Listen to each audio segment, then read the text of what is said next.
It's been close to a month and a half since Facebook has announced that they're changing their name and brand to Meta. On 28th October 2021, Facebook, or Meta, had their keynote event, Connect, where Mark Zuckerberg, CEO and founder of Facebook, had an hour-long event talking about the metaverse. Now, the metaverse, in Mark Zuckerberg's own words, is the successor of the mobile internet. It's an embodiment of the internet. Instead of looking at a screen, you're going to be in these experiences.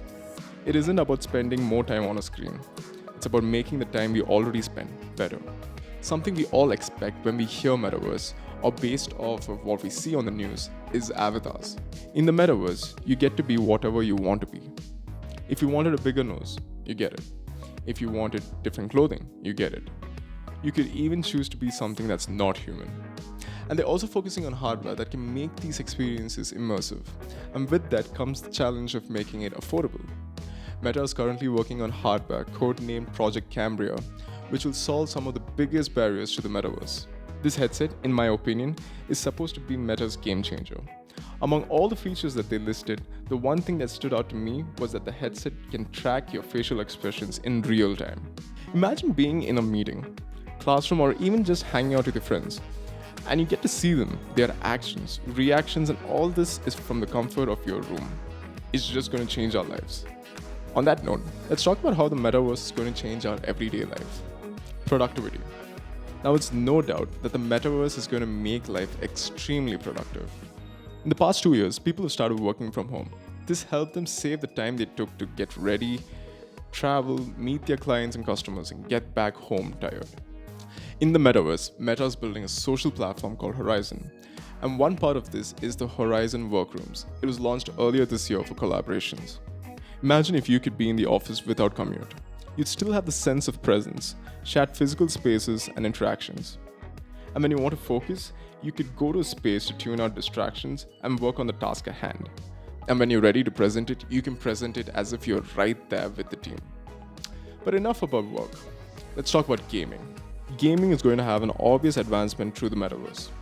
You get to play games with people around the world and do things that aren't even possible today. And gaming is how a lot of people are going to get into the metaverse for the first time. And that's not all. You can even build businesses. For people, the metaverse will offer more choice than we've ever seen before. They want to create a sense of continuity when you buy products. Much of the digital purchases that we make today are limited within an app or a website. Take Call of Duty, for example. All the purchases and the upgrades that you make within the game stays within the game. Meta hopes that in the future you'll be able to make digital purchases and use them more broadly across the metaverse. For creators, Meta's goal is to provide a way for as many creators as possible to build a business in the metaverse. They want to open opportunities to creators who build digital objects, to creators who offer services and experiences in the metaverse, and those who build entire worlds.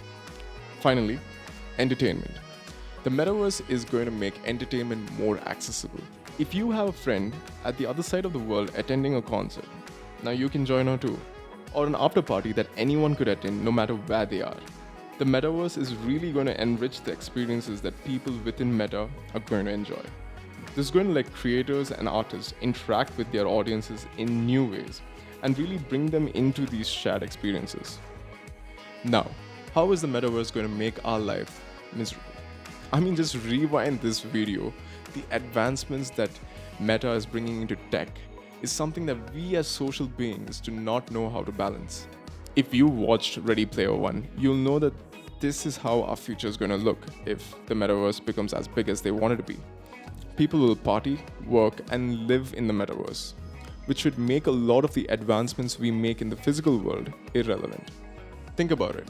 Electric cars, bikes, and hypercities won't be needed if we're going to be teleported to where we need to be within seconds.